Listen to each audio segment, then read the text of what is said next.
할렐루야. 지난 화요일 날 5월 8일 어버이날이었습니다. 우리나라는 아버지, 어머니 날이 한 날이라서 상관없습니다만은 미국은 어머니 날, 아버지 날이 따로 있습니다. 문제는 미국 어머니 날은 선물 가게가 북적거리는데 아버지 날은 좀 썰렁하다고 합니다. 미국도 아버지들이 인기가 없나 봅니다. 미국의 어머니 날은 그나마 인기가 있는데 아버지 날은 왜 인기가 없는 걸까요? 그 이유는 모성과 부성은 본능적이지만 효도는 적극적인 의지를 가지지 않으면 할 수 없는 후천적이고 학습적 제2차 본능이기 때문에 그렇습니다. 효도는 후천적이고 학습적 제2차 본능입니다. 그래서 하나님은 이스라엘에게 하나님을 사랑하고 이웃을 사랑하라고 명령하셨습니다.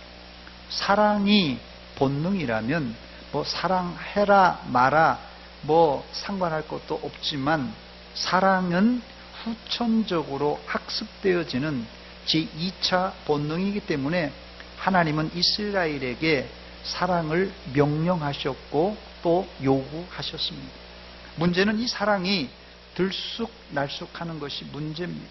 그래서 예수님도 부활하신 후에 갈릴리 바다에서 고기를 잡고 있는 제자들을 찾아가서 특별히 수제자 베드로에게 내가 나를 사랑하느냐 이렇게 물어보셨습니다. 즉 우리가 가진 사랑은 시간과 환경에 따라서 뜨거울 때도 있고 식을 때도 있다는 말씀입니다. 오늘 어버이 주일을 맞이해서 혹시라도 부모님을 향한 효성과 사랑이 식었다면 의도적으로라도 효도하고 사랑하시길 바랍니다. 더불어 소원해진 형제 우애가 있다면 의도적으로라도 다가가서 사랑하시기를 주의 이름으로 축원합니다. 그렇습니다. 효도와 형제 우애는 본능적으로 되지 않고 후천적인 노력으로 가능합니다. 오늘 본문이 그것을 잘 가르쳐주고 있습니다. 첫 번째, 오늘 본문은 야곱의 가정 이야기입니다. 한마디로 표현하자면 야곱의 가정은 회생 불가능한, 좀 표현이 좀 어떨는지 모르지만 회생 불가능한 콩가루 집안입니다. 회생 불가능한 콩가루 집안이에요. 그 첫 번째 이유는 야곱은 아내가 몇 명이요? 4명이 있었습니다. 이거 하나만 보더라도 야곱의 가정은 심상치가 않습니다. 문제는 야곱이 4명의 아내 중에 사랑하는 아내는 이 라헬 한 사람밖에 없다는 것입니다. 그러니 이 3명의 아내가 야곱이 사랑하는 아내를 시기 질투하는 것은 불보듯 뻔한 일입니다. 그 다음으로 심각한 것은 자식들 간의 암투입니다. 야곱은 자신이 사랑하는 아내가 낳은 자식을 편애했습니다. 그러니 자식들 간에 이복 형제들 간에 형제 우애가 될 수 있었겠습니까? 야곱의 자식들은 태생적으로 비정상적으로 출발했습니다. 야곱 가정의 문제는 거기서 끝난 것이 아닙니다. 큰아들 장자 르우벤은 아버지의 첩 비라와 동침을 합니다. 있을 수도 없는 짓을 장남이 저지르고 맙니다. 아버지의 첩은 자신의 작은 어머니예요. 그런데 르우벤이 동침했다는 것은 장남이 아버지의 권위를 완전히 짓밟았다는 뜻입니다. 왜 이런 일이 벌어진 것입니까? 그 첫 번째 이유는 아버지 야곱이 첩인 비라를 사랑하지 않았기 때문입니다. 여러분, 강간과 동침은 엄연히 다릅니다. 장남이 비라를, 아버지의 첩을 강간한 것이 아니라 이 동침했다는 말은 장남과 이 비라에게도 큰 잘못이 있습니다만은 우선은 야곱이 잘못됐다는 거예요. 아버지가 잘못됐다는 거예요. 왜냐하면 여자가 다른 남자와 바람을 피우는 이유는 백발백중 남편의 사랑을 못 받아서 그런 것입니다. 우리는 야곱의 장남 르우벤의 이 일탈을 통하여서 야곱의 가정이 얼마나 형편없는 집안인 것을 적나라하게 알게 됩니다. 야곱 가족의 일탈은 거기서 끝나지 않고 둘째, 셋째 아들 이 시므온과 레이는 아버지의 말씀에 순종하지 않고 자신의 누이 디나가 이 세겜에게 강간을 당하는 일이 발생합니다.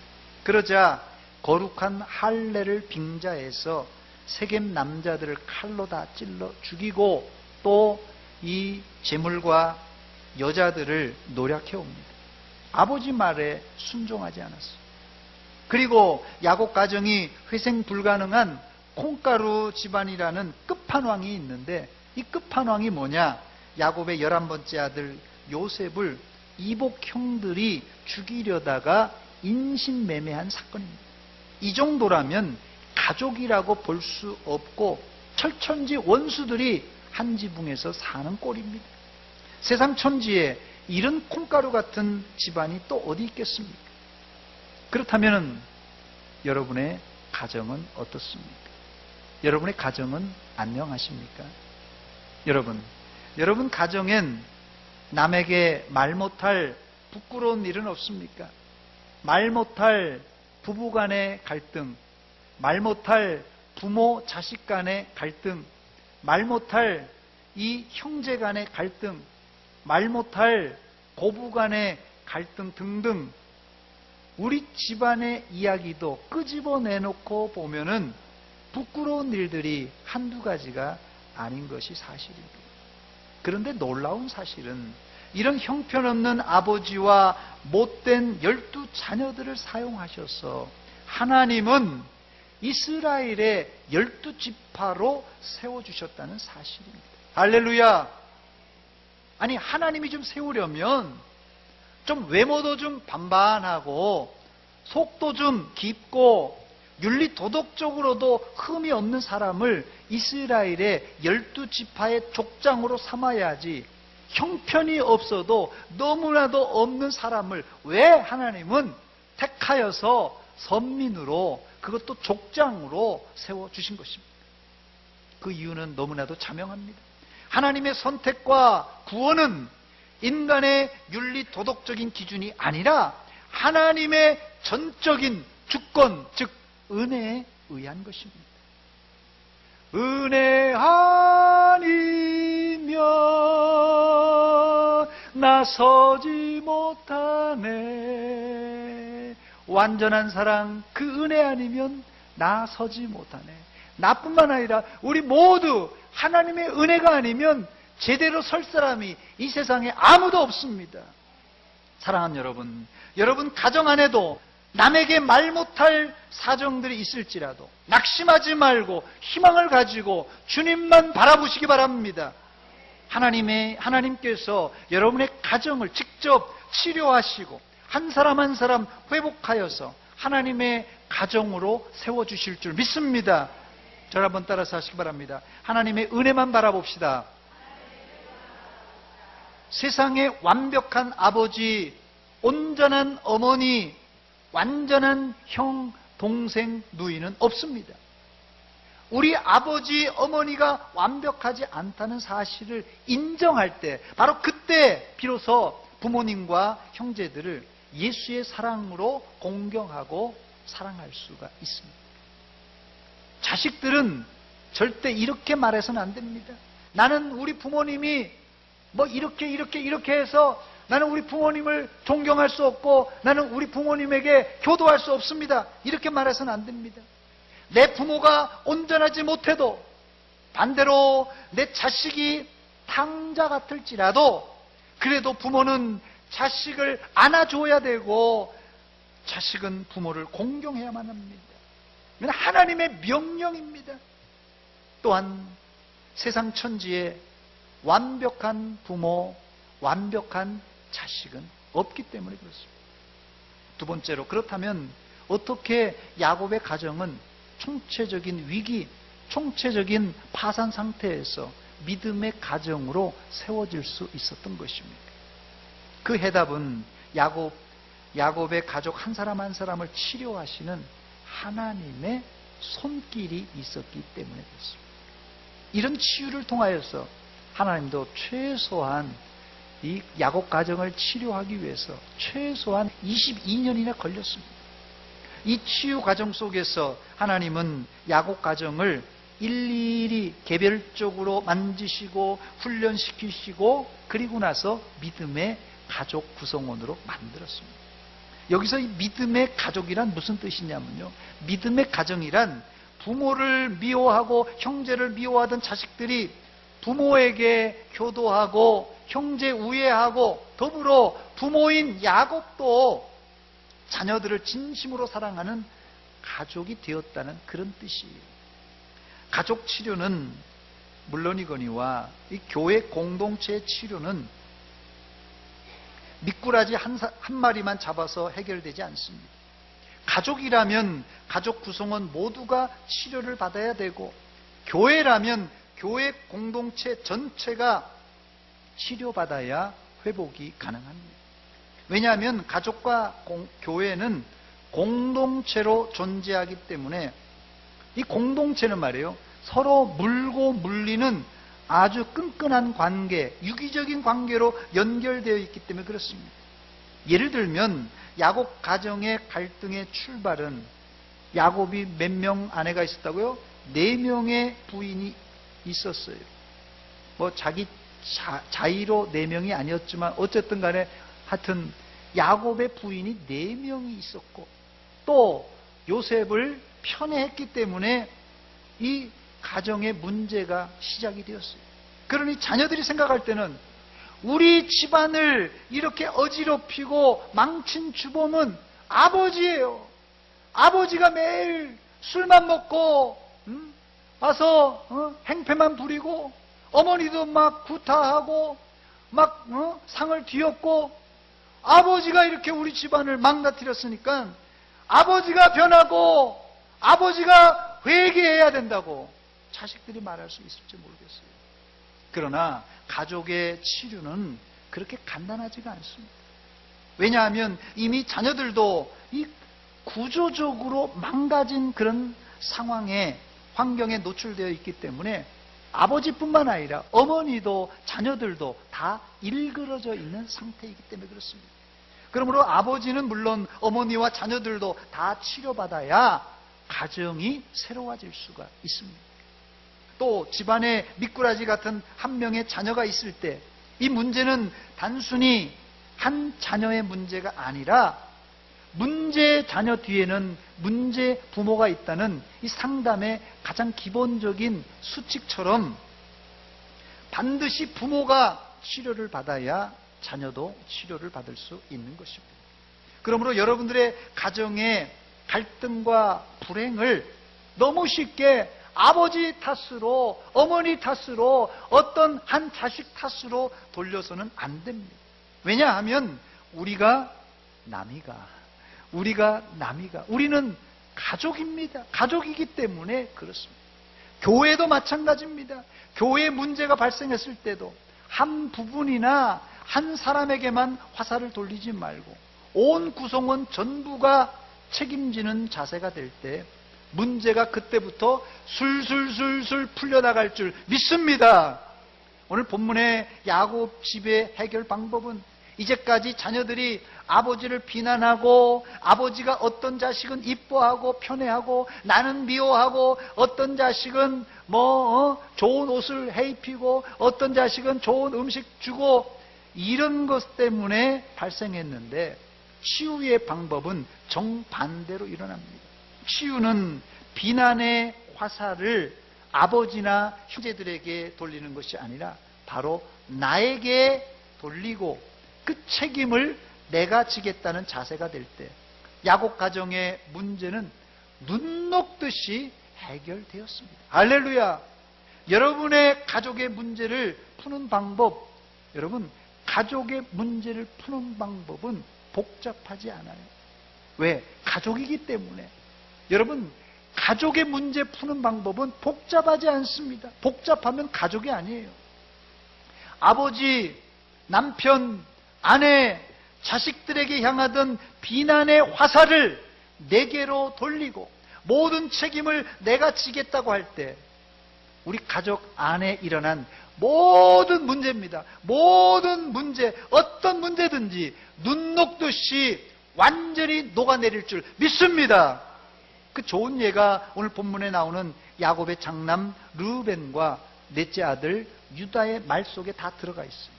오늘 본문 8절과 9절에 야곱의 네 번째 아들 유다가 아버지 야곱에게 간청하면서 베냐민을 자신이 담보가 되겠다 이렇게 약속합니다. 사실 22년 전만 해도 유다가 누굽니까? 유다가 자기의 동생 이 요셉을 죽이려고 했습니다. 또 유다가 누굽니까? 아버지가 사랑하는 베냐민을 정말 죽이기까지 싫었던 그런 아들이에요. 그런데 이제는 베냐민의 담보가 되고 보호자가 되겠다고 나선 것입니다. 본문 9절 말씀에 보니까 이런 말이 나옵니다. 내가 그를 위하여 담보가 되오리니. 내가 베냐민을 위해서 담보가 되오리니 아버지께서 내 손에서 그를 찾으소서 이런 말을 합니다. 이 구절은 약간 배경 설명이 필요한데요. 야곱의 말년 때 일어난 일입니다. 그때 애굽과 이집트와 이 가나안 땅 이스라엘에 극심한 흉년이 듭니다. 양식이 떨어진 야곱의 가족이 살 길이 막막했는데 이집트에 애굽에 양식이 있다는 복음이 들려옵니다. 그래서 야곱은 10명의 자식을 이 애굽으로 양식을 사오게 합니다. 가서 야곱의 10명의 자식들은 아버지 말씀에 순종해서 애굽으로 내려가서 양식을 사려고 할 때 바로 그때 자신들의 손으로 팔았던 이복 동생 요셉이 총리 대신으로 앉아 있는 것입니다. 그들은 이 사실을 전혀 눈치채지 못하고 요셉이 꿈꾼 대로 요셉의 앞에 엎드려서 절하고 곡물을 사겠다고 간청을 합니다. 이때 요셉은 형들을 시험하기 위해서 애굽 땅을 정탐하러 온 스파이라고 뒤집어 씌웁니다. 그리고는 둘째 형 시므온을 볼모로 잡고는 스파이가 아니라는 증거를 대려면 너희의 막내 아들 야곱의 12번째 아들인 이 베냐민을 데려오면 너희가 누명을 벗게 될 것이다 이렇게 얘기합니다. 야곱의 9명의 아들들은 가나안으로 돌아와서 이제 양식을 가지고 먹다가 이제 시간이 지나면서 애굽에서 사온 양식이 다 떨어집니다. 이때 아버지 야곱은 얘들아 지난번처럼 다시 가서 애굽에 가서 양식을 사오라고 주문합니다. 이때 자녀들은 우리가 양식을 사러 가려면 반드시 베냐민을 데리고 가야 둘째 시므온도 데리고 올 수 있고 우리가 스파이라는 누명도 벗을 수 있습니다. 아버지께 간청을 합니다. 그러나 아버지 야곱은 이미 11번째 아들 요셉을 잃었고 둘째 아들 시므온은 애굽에 지금 억류되어 있고 막내 아들 베냐민까지 잃을까봐 이것을 허락하지를 않습니다. 양식은 떨어졌는데 아버지는 베냐민을 안 보내고 자식들이 진퇴양난이에요. 이때 제일 먼저 장남 르우벤이 나섭니다. 창세기 42장 37절에 내가 그를, 이 베냐민입니다. 막내 아들, 막내 동생 베냐민을 아버지에게로 데려오지 아니하거든 나의 두 아들을 죽이소서 이렇게 말합니다. 르우벤은 베냐민을 위해서 자신의 두 아들의 생명을 저당 잡힌 것입니다. 그런데도 아버지 야곱은 베냐민을 데리고 애굽으로 내려가는 것을 허락하지 않습니다. 이렇게 야곱이 고집을 부리는 동안 애굽에서 사온 양식은 다 떨어지고 이제 모두 죽게 생겼어요. 이때 누가 나섭니까? 네 번째 아들 유다가 나섭니다. 본문 8절과 9절 아까 소개한 9절입니다. 유다가 그의 아버지 이스라엘에게 이르되 저 아이를 나와 함께 보내시면, 이 베냐민을 말합니다. 저 아이를 나와 함께 보내시면 우리가 곧 가리니 그러면 우리와 아버지와 우리 어린 아이들이 다 살고 죽지 아니하리라. 내가 그를 위하여 베냐민을 위해서입니다. 베냐민을 위해서 담보가 되오리니 아버지께서 내 손에서 그를 찾으소서. 내가 만일 그를 아버지께 데려다가 아버지 앞에 두지 아니하면 내가 영원히 죄를 지리이다. 이렇게 말합니다. 결국 유다가 베냐민의 담보가 되겠다는 말에 아버지 야곱도 두 손 들고 베냐민을 애굽으로 보내서 양식을 사오게 합니다. 그렇다면 여기서 우리가 한 가지 의문을 가져야 되는데, 요셉을 죽이려고 했고 아버지가 사랑하는 아들 베냐민을 그렇게 죽도록 싫어했던 장남 르우벤과 넷째 아들 유다가 어떻게 베냐민을 위해서 자기의 두 아들의 목숨을 내놓고 자신의 목숨을 담보하겠다고 나선 것입니까? 저는 그 이유를 찾으려고 성경을 면밀히 읽고 또 읽었지만 본문에서 특별한 해답을 찾을 길이 없었습니다. 그런데 창세기 38장을 읽으면서 어렴풋이 그 이유를, 그 실마리를 찾게 되었습니다. 사실 창세기 38장은 좀 뜬금없는 장입니다. 야곱 가족 이야기를 이제 37장까지 하다가 생뚱맞게 유다의 가족 이야기가 중간에 38장이 삽입되어 있습니다. 유다의 가족 이야기는 윤리 도덕적으로 덕스럽지 않은 이야기이기 때문에 성경에서 차라리 빼버렸으면 좋겠다고 하는 장이 바로 이 창세기 38장 이야기입니다. 유다에게 세 아들이 있었죠. 큰아들 엘, 둘째 아들 오난, 셋째 아들 셀라가 있었습니다. 큰아들 엘은 이 다말이라는 여인과 결혼했지만 아들이 없이 죽습니다. 그런데 유대인의 관습에는 형이 아들이 없이 죽을 때는 동생이 그 형의 책무를 다해서 형수와 관계를 맺어서 이 형의 대를 이어주는 것이 그때 관습이었어요. 그러나 둘째 아들 오난은 뭐 그렇게 해봤자 그 씨가 내 씨가 안 되고 형의 씨가 되니까 그걸 거절합니다. 그 거부 때문에 하나님은 이 오난의 악한 마음을 보시고 이 징계로 오난을 죽이십니다. 자, 그러니 유다의 아들이 둘이나 죽은 거예요. 큰아들 이 엘이 죽고 둘째 아들 오난도 죽습니다. 그 후에 이 유다의 아내도 죽습니다. 결국 이 유다의 집안에 몇 명 남았어요? 유다 한 사람하고 아내도 죽었고 큰아들 죽었고 둘째 아들 죽었고 셋째 아들 셀라, 그 다음에 또 누가 남았어요? 큰 며느리 다말, 3명만 남게 됩니다. 유대인의 관례대로 하자면 지금 막내 아들 셋째 아들 셀라가 크면은 형의 대를 이어서 형수와 관계를 맺어서 아들을 낳아줘야 됩니다. 그런데 아버지 유다가 생각해 볼 때 막내 셀라가 이 큰형 둘째 형처럼 죽을까봐, 우리나라도 이런 관습이 있지 않습니까? 죄송합니다만 전혀는 남편 잡아먹는 여자다 이런 거 있잖아요. 그러니 이 다말이라는 여인이 큰아들도 잡아먹고 둘째 아들도 잡아먹었으니 이 셋째 아들 줬다가는 이 셋째도 죽게 생긴 거예요. 막 유대의 관습도 그런 마음이 있었던 것 같아요. 그래서 남편 잡아먹는 며느리 다말에게 셋째 아들을 관계를 안 맺히려고 이 며느리를 자기 고향으로 멀리 이제 보내버립니다. 다말이 이제 과부의 행색을 하고 지내다가 이 자기 시어머니가 죽었다는 소식을 듣습니다. 그리고는 시아버지가 자기 동네에 온다는 이야기를 듣고는 창녀의 행색을 합니다. 그리고는 자기 시아버지 유다를 유혹해서 결국은 쌍둥이 아들을 얻게 됩니다. 여러분, 세상에 이런 일이 어디 있습니까? 시아버지하고 며느리하고 관계를 맺어서 쌍둥이를 낳았다는 것은 이거는 요즘 막장 드라마에나 나올 만한 그런 일입니다. 그런데 이 일의 결말에 유다는 며느리 다말을 향하여서 뭐라고 한 줄 아세요?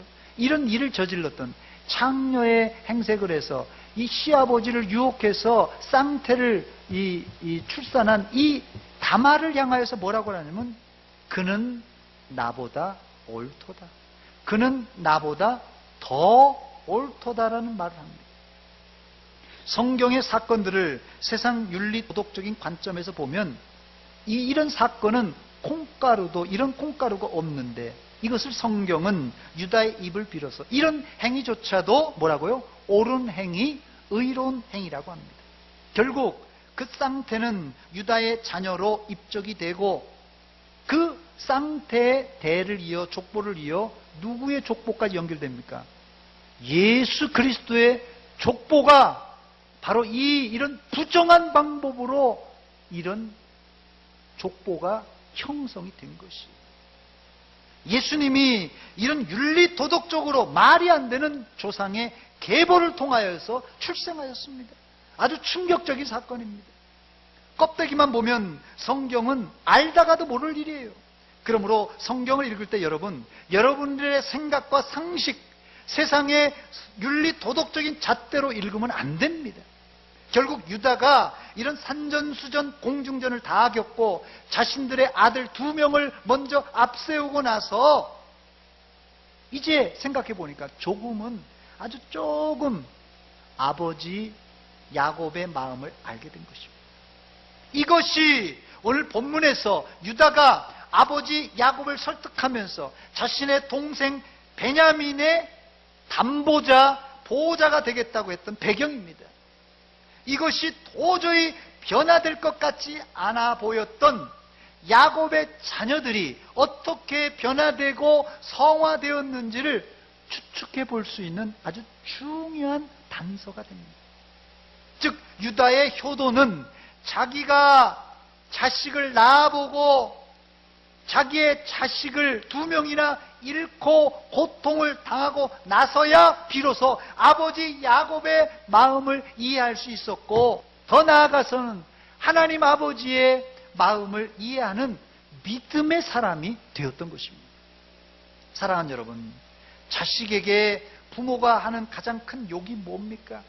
야 이년아, 너도 시집가서 너 같은 딸 한번 낳아봐야 돼. 이게 부모가 자식한테 하는 가장 큰 욕 아닙니까?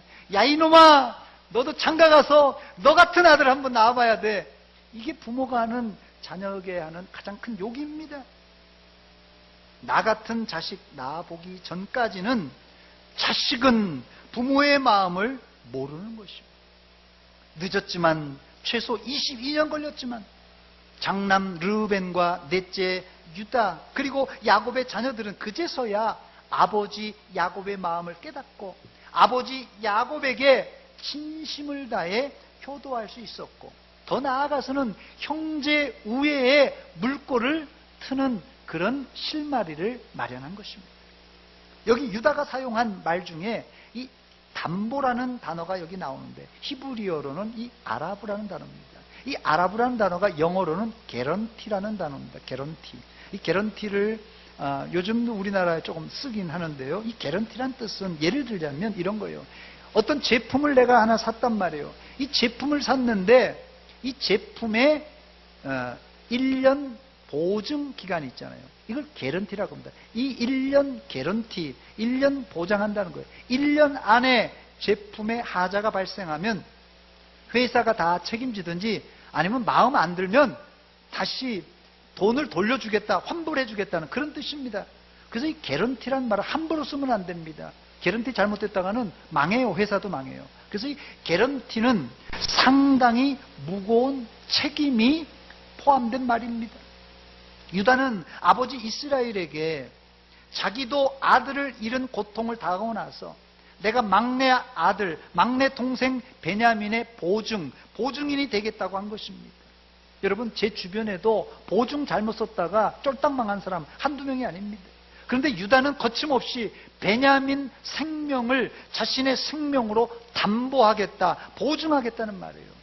이 말에 아버지 야곱도 옆에서 듣고 있던 동생 베냐민도 감동을 받아서 야곱은 베냐민을 애굽으로 보내게 되고, 막내 동생 베냐민도 형 루벤과 유다 형들을 신뢰하게 되었고 애굽으로 함께 내려가게 됐던 것입니다.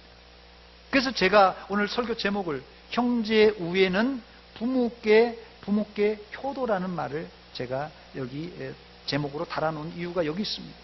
예전엔 아버지가 편애하는 이복 동생, 아버지가 특별히 사랑하는 이 동생, 형이 볼 때 그냥 죽이고 싶은 거예요.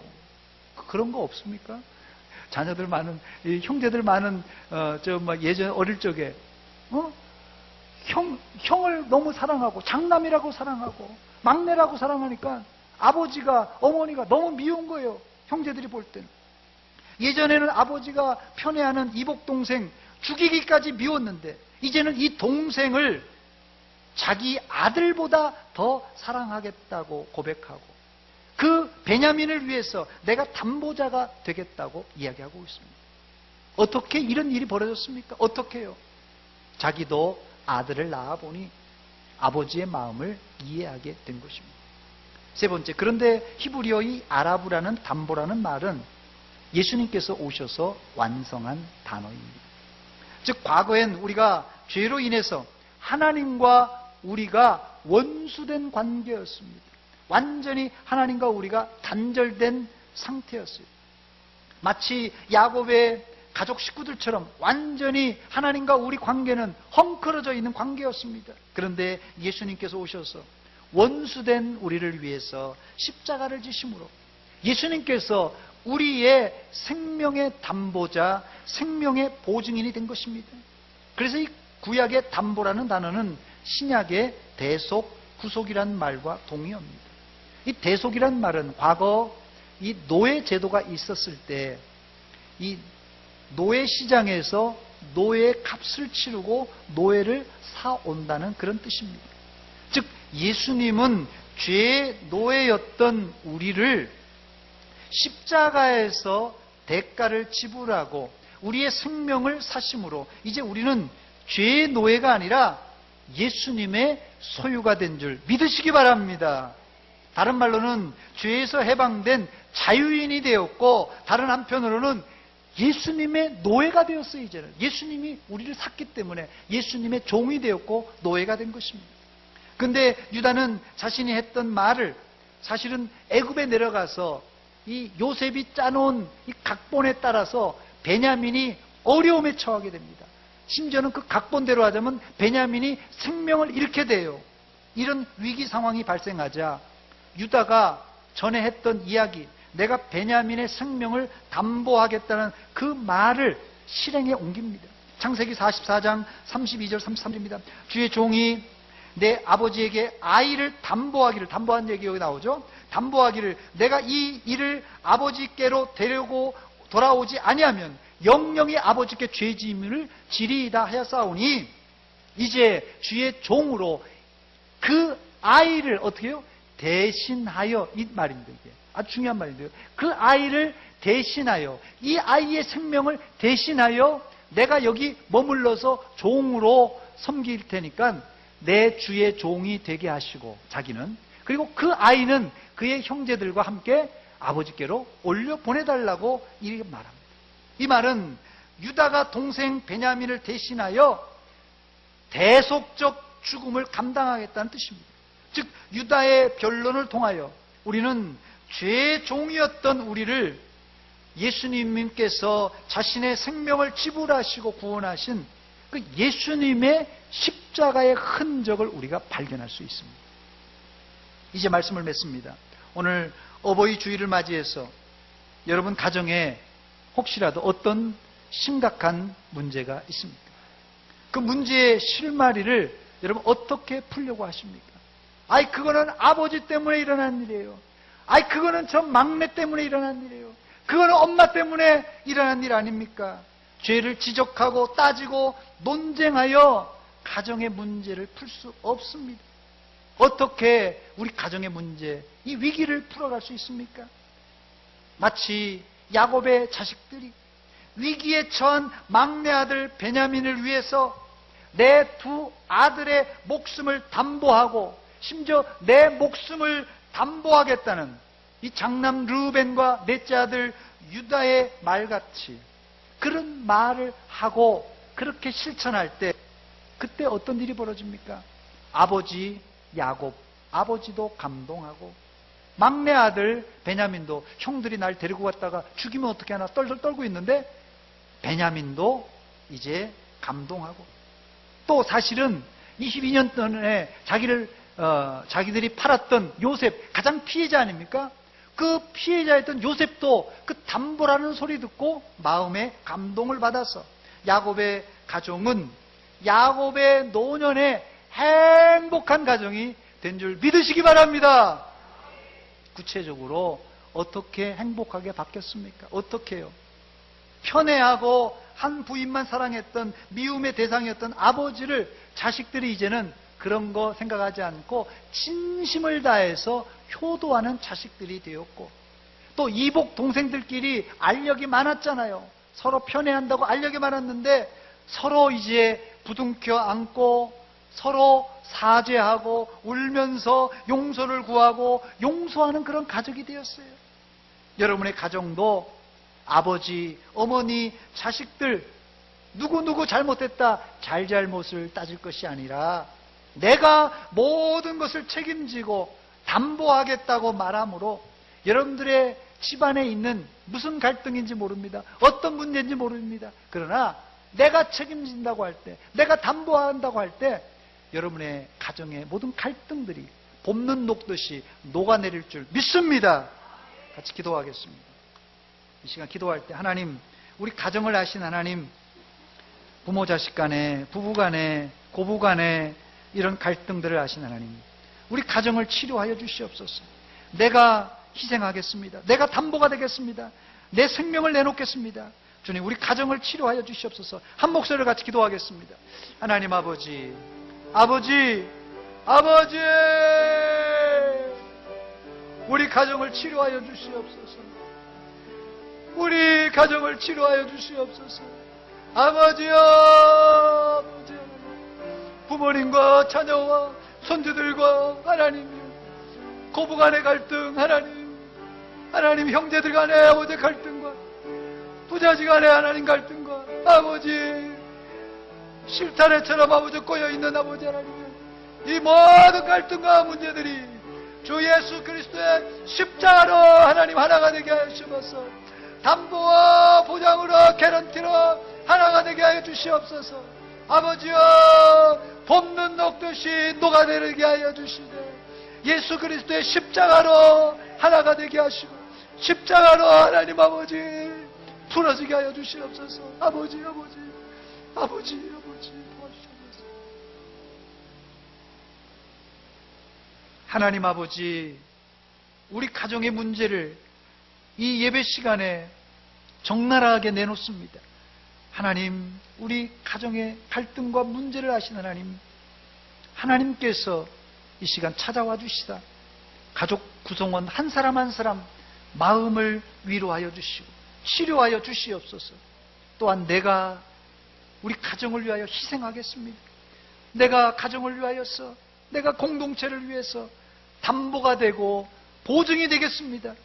하나님 아버지, 우리 가정을 치료하여 주시옵소서. 예수님의 이름으로 기도하옵나이다. 아멘.